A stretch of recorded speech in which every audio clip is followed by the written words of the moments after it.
Matches या 3 matches जीत जाते हैं तो बहुत अच्छा होगा, खासकर नीदरलैंड के लिए तो बहुत अच्छा होगा।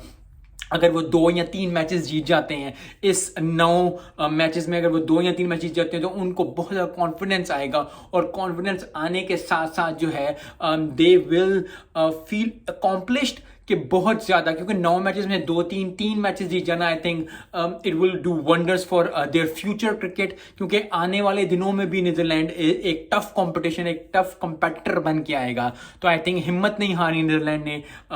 वीडियो बनाने का मकसद यही था कि जो है मोटिवेशन पुट की जाए छोटी टीम्स के अंदर जितनी भी हैं। मैं पाकिस्तान को भी यही कहूँगा, पाकिस्तान टीम को भी यही कहूँगा, पाकिस्तान प्लेयर्स को भी यही कहूँगा कि जितनी ज़्यादा मेहनत आप कर सकते हैं प्लीज़ करें, क्योंकि डू एंड डाई सिचुएशन है।